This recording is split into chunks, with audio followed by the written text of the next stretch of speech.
What's up, everyone? Aaron Nagler here with Cheesehead TV and your Packers Daily Chat. We're devoted to you guys, Packers fans worldwide. That's why we're on every platform for your pleasure, finding you where you are. What's up, everyone? Happy Wednesday. Happy Hump Day. Hello to everybody in the chat, in the comments. Look at you people. You never fail to disappoint, always showing up, unlike some members of the Green Bay Packers last year. Hey-o. Nags is taking a tight end to reach at 12. Depends on the tight end. I don't think so. If you get Hawkinson there, I think you're getting a great prospect. I understand some people have the idea that you can't take certain positions so high, close to the top 10, etc. Man, if he's the best player on your board, pull the trigger. Do you think the Packers should sign Eric Weddle? I think they should let the market kind of settle down and wait as long as they can for some of these names to probably get paid big bucks. Because look, you can't go an hour or two, seemingly, in the last 24 hours without another safety becoming available. So there's obviously a huge glut all of a sudden of names available. No need to jump in right away. We know Earl Thomas is stating that he wants to be the highest paid safety in the league. I don't see Gutekunst going down that road. Landon Collins is now supposed to be available, although they do have until next Wednesday to wrap things up there and maybe get an extension done, though it doesn't sound like that's going to be in the works. You've got Weddle. He's obviously older, back nine of his career, putting it generously.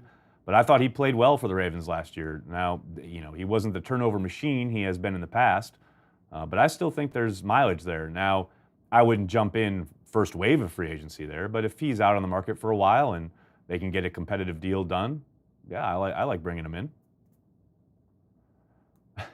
Packers sack leader in 2019, Fackrell, Perry, or Raji? Yeah, I'm going to go with none of the above. Nagler, do you think the Packers cut Nick Perry? I do. We've got no official word on that. I know Rob Demovsky had a report out of Indy saying that someone close to Nick Perry, most likely his agent, does expect him to be cut. But there's been nothing from the Packers, and there's no rumblings of that move being made anytime soon. His roster bonus is due the third day of the new league year. Tend to think it'll probably happen before then. Would you make Collins the highest paid safety in the league? No, I would not. I want C.J. Mosley. Mike, it's interesting. I would love C.J. Mosley in a Packers uniform. I tend to think the Weddle cut maybe plays into them trying to extend him. And I know it's been said that they're not placing the franchise tag on him, but there hasn't been any reporting, as far as I can see, about whether they're close or far away from a possible long-term extension. Maybe the cutting Weddle is part of freeing up cap space to extend Mosley. Now, again, that's just a guess, but I would absolutely love him in a Packers uniform. No question. A three-down backer, can do it all. He would instantly upgrade the middle of that defense. Should have gone for the cheap safeties last year. I mean, it was crazy how long a lot of them sat on the market.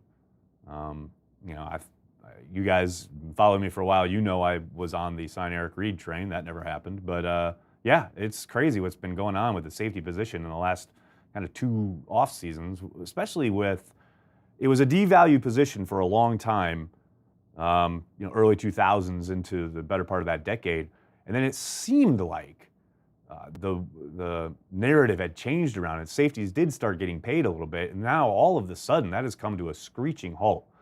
And I don't know, obviously you do wonder about, you look at that position in particular, and the rules changes, things that the league has clearly tried to favor the offense, and now you're looking at these guys who can't hit these receivers over the middle. What they're allowed to do down the field is under a hyper microscope. You just wonder if front offices are devaluing the position because they're not allowed to play the game the way they used to. Now, obviously, there are still talented guys in the league, and there are going to be difference makers out there. But I tend to think, GMs are wanting to allocate their resources, especially their cap space, at other positions, and safeties are getting caught up in it. Amos is free now. Also, yeah, Brian, I had a great chat with Andy Herman, Cheesehead TV's own, on Nagler's Never Right, my podcast. The latest episode went up last night for our Patreon subscribers, the patrons. If you haven't joined, it's $5 a month. It supports everything we do here at Cheesehead TV, and you get access to those exclusive podcasts. And Andy brought up Amos as a possible, second wave guy that, everyone, obviously the headlines are about Thomas Collins, et cetera. But I mean, I think Amos would make a lot of sense if he's out there for, 6-7 days and they can get him in a second tier deal and they don't have to break the bank for him. He's talented as hell. He'd instantly be probably the best safety on the roster when they signed him. So, yeah, I don't hate that idea at all. Does Butler make the Hall in 2019, Dustin? I doubt it. It's a freaking travesty that he's not in already. I think it's going to be a while. I think there's a better groundswell now. The internet has allowed, kind of activism on the part of fan bases. We saw that with Jerry Kramer, obviously, but I think there will be a groundswell for Butler as the years go on, but I don't see it happening right away, unfortunately. You have a bad feeling Breeland won't be re-signed. Well, Matthew, Bashaud Breeland's a really interesting case because I thought he played well last year, but I'm not ready for the Packers. I'm not advocating for the Packers to break the bank for the guy. I've seen so much they have to re-sign him from certain members of the fan base, and I don't get that. I mean, yes, was he a positive addition? Absolutely. Would I want to turn around and give him the contract that he had agreed to with Carolina prior to his injury? Absolutely not. I think they've got talent at the position. Obviously, Kevin King needs to stay healthy, but don't forget about Tony Brown, who I thought played very well down the stretch last year. And would he be welcome back? Yes, of course, 100%. Is it a travesty if they don't? I think they'll be okay. That's just me. Aaron, I've been hearing the Cardinals might trade Rosen. Do you think the Packers should be in the hunt? Rodgers did work with him. That's right, Daniel. Well remembered. They did the kind of docu-series thing branded by some truck that I can't remember right now, last draft season. It's interesting. I would be very, very surprised if the Packers went that route. Have to think there'll be at least a third needed to give up to get the guy, probably more than that.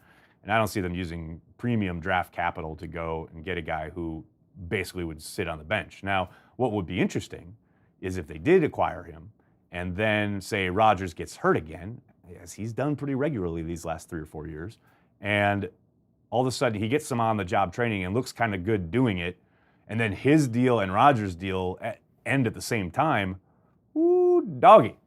That'd be some fun times in Green Bay, Wisconsin. I'm not saying, I'm just saying. Trade for Zeitler and sign Osemele would be a nice O-line. John, whoa, slow down. All right, let's talk about the Zeitler stuff, right? Because that kind of broke this afternoon that his name has been in discussions as far as the Browns shopping him. The Packers aren't making that move. They are not trading for a guy who they would have to take on his contract.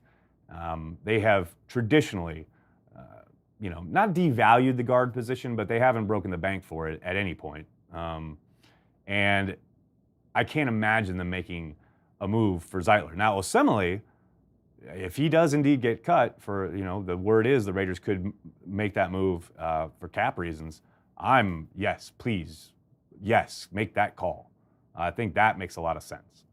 But giving up draft capital to take on a huge contract, as good a player as Zeitler is, and I think he's a great football player, I don't see the Packers going that route. Preston Smith, it's a possibility, Tyler. I posted about it today on Cheesehead TV.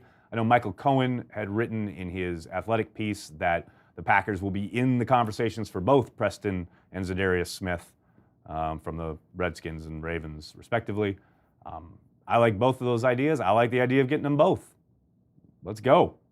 Bolster that outside linebacking group, especially because that way you're not zeroed in on having to get an edge rusher in the draft. Now, I would like to as well, but that's the whole idea of free agency, right? Is to bolster your roster so you are not having to reach for need when the draft comes around. Let's check out the old tweet machine, see what's going on. Ryan starts his way. When do the draft prospects start visiting NFL facilities, and how do they decide what team to visit? Thank you for all the content and your dedication to Packer fans. No problem, man. We're here for you. They'll start visiting probably as pro days start to wrap up. Pro days are starting now. They'll go for the next couple of weeks.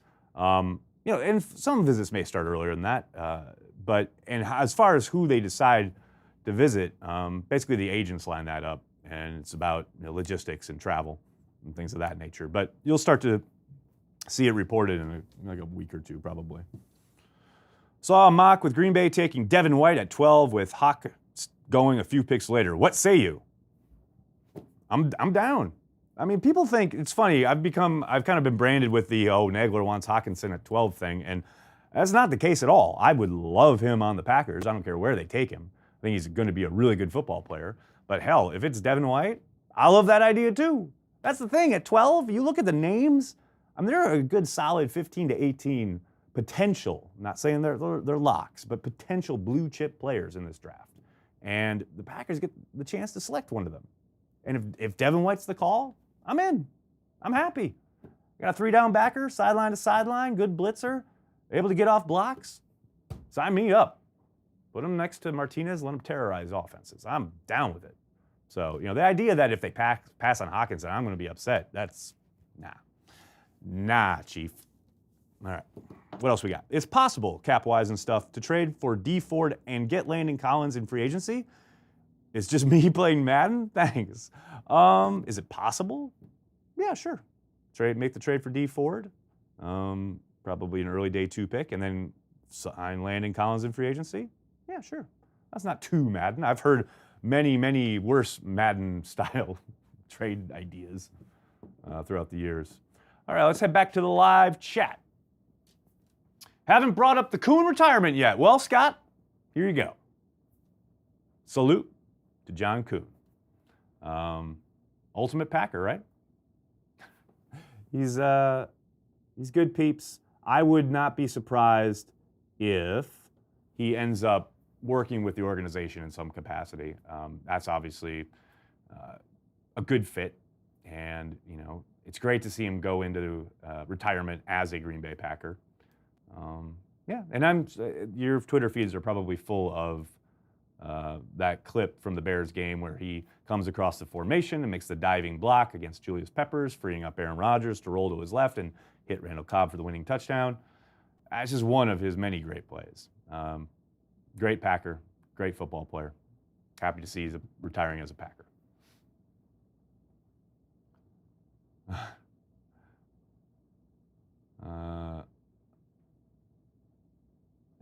Madden sponsors a team, and whoever the game picks in the draft is what the team has to pick. Could you imagine? That would be crazy. I pray Ed Oliver falls to 12. Oh, I would love that. Would love Oliver on the Packers. I doubt that he falls, and I doubt the Packers pick him, but a man can dream. Do you think Polite falls out of the first round? Good chance. I tell you what, remember heading into last year's Combine, and Josh Jackson was in the first round conversation, and then after the Combine and that athletic testing, he fell out of the first round? Polite could do the exact same thing. In fact, that's exactly what I expect.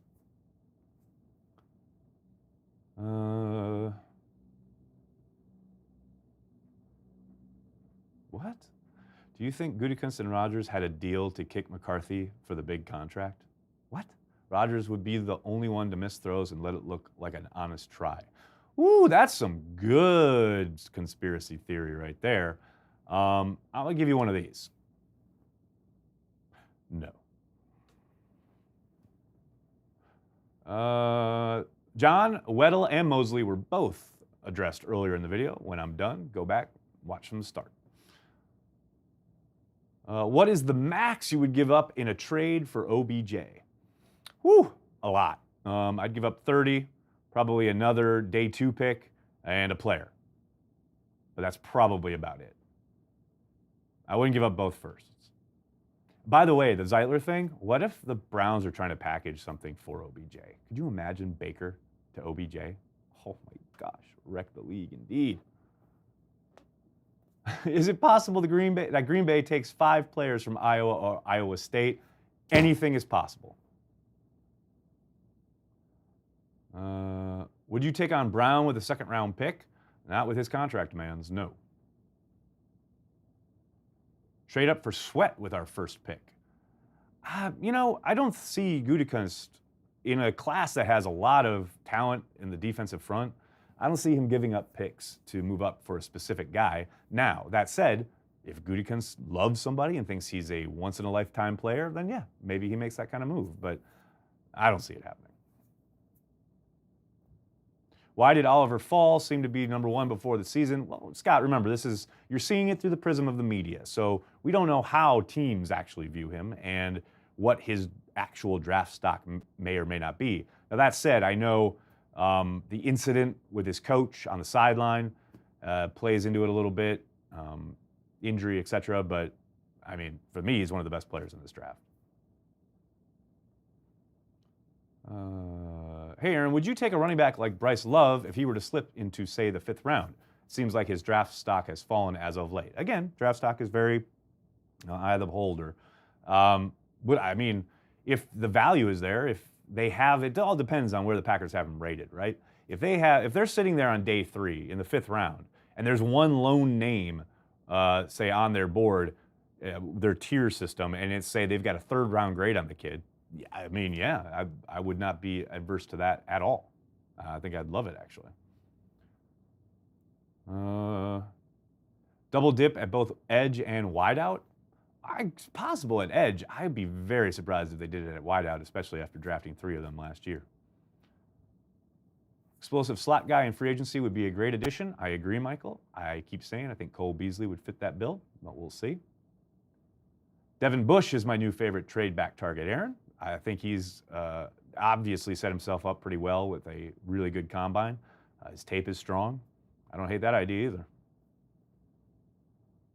Why do I see PFF and BR rate Justin McCray so high, but not the Packers media? Maybe because one of those 3 actually goes and watches every single snap he takes, both not only in the games, but in training camp and every preseason game, etc. Now, all of that said, I do not think I think Justin got way, way too much grief for some of his play last year. He obviously struggled out of the gate in that Chicago game, and that kind of set the narrative for him all season long. I actually thought he was much better than all the other people they threw in there at right guard. He obviously was dealing with the injury, and then when he came back, he couldn't get his job back. But hey, I think he's serviceable, but I think they need to improve. You're always getting better or you're always getting worse, and they need to get better at right guard.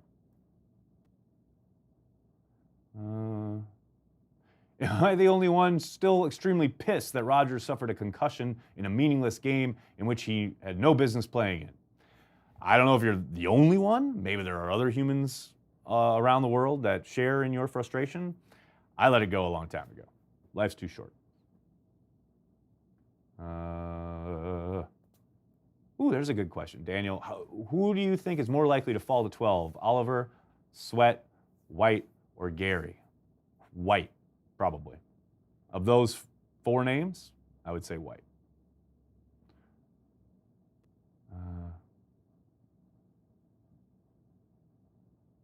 What is the asking price for D Ford? I saw a 2nd-round pick reported yesterday. That's just one report. Could be something else out there as well, but that's what I saw. Aaron, all caps. Should the Packers sign Justin Houston? Well, as of right now, he's not officially a free agent, or going to be a free agent. The word is that they are trying to trade him. But now, you have to think they probably will end up cutting him, because I doubt anyone is trading for him. And should the Packers go after him? I tell you what, again, much like has been their MO over the course of the last decade or so, if he's out there for a while and they're able to get a reasonable / team-friendly deal to bring him in, yeah, I'm for it. I'm down with it. Imagine the nickel defense if we took Devin White and Rapp. Oh, hello. Yes, please. I'm more worried about who's going to be catching returns. That's a valid concern. Because Lord knows, at the end of the year, when they were putting Breeland out there on return, and Jamon Moore, that was ugly. Now, it's interesting. Trevor Davis is still on the roster. but no one talks about it. We'll see. Are you a bigger fan of Burns or Polite? Burns, definitely. Odds of a free agent lineman signing. Craig, I'd put him at pretty decent. I'm not ready to say it's a lock, but I think they'll definitely be kicking the tires. Maybe not initially right away, but certainly as the process goes on. Bakhtiari's back blocks are things of beauty. Nathan, I tend to agree.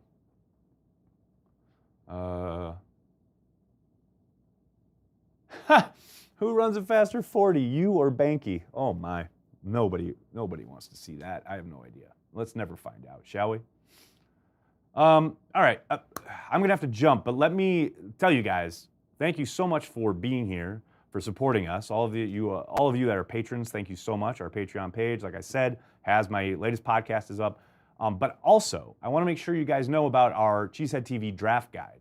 If you go to cheeseheadtv.com right now, upper left-hand corner, you'll see the post for the draft guide. Please check it out. We've got a link to last year's draft guide. This one's only going to be better. It's just an incredible labor of love by a lot of people who spend a lot of hours breaking down film, basically looking at all the tape and doing tons of reporting, etc., putting together a draft guide that is specific to the Green Bay Packers. It's not one of these national publications that has to service all 32 teams. This is only Packers. The rankings are specific to the Packers' needs and the Packers' schemes. It's everything you want as a Packers fan in relation to the Packers draft and the draft itself. I can't tell you the amazing work that just so many people do on this thing. You can pre-order it now at cheeseheadtv.com. I think it's $6.99. It's just outstanding. And if you get this, you do not need another draft guide. And I know there are a billion out there. But if you're a Packers fan, the Cheesehead TV draft guide is the one you want. All right, everybody, I'm going to have to jump. Thank you so much. I'm sorry if I couldn't get to your question. Make sure you're checking cheeseheadtv.com, all of our social channels. Like, subscribe, share, tell your friends, enemies, whoever. Thanks a lot, everyone. Have a great night.